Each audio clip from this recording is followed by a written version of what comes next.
Hello my friends and welcome back. In this section, we'll start learning about a very interesting topic called Android Jetpack.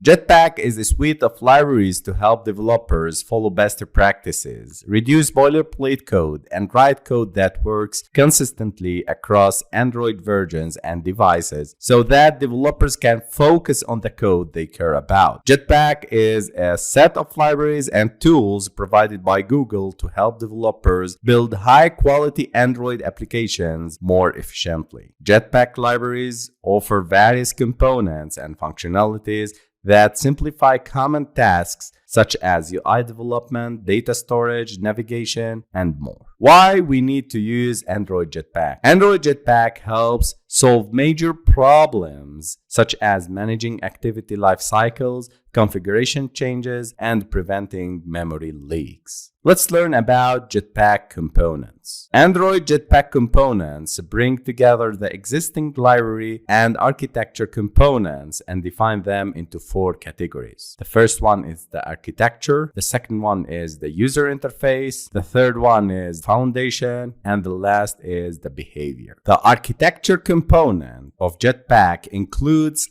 8 separate libraries and tools and that help you architecture your app and manage the data used by and showed in the application. Most of these libraries already exist. However, there are new libraries like WorkManager, navigation, paging, and more. We'll learn about these libraries in details in the next videos. The foundation area of Jetpack includes core system components, Kotlin extensions, and testing libraries. This includes the AppCompat library, which you've probably been using for a while, and the new Kotlin KTX extension library for easier development in Kotlin. When we move to Kotlin section, we need to use the foundation in many of our applications. The behavior of Jetpack consists of libraries that help you interact with your user through the UI, including using video or audio. It consists of many components such as media, permissions, downloading, notifications, sharing, and the new slice library. The user interface. Most of the UI libraries in Jetpack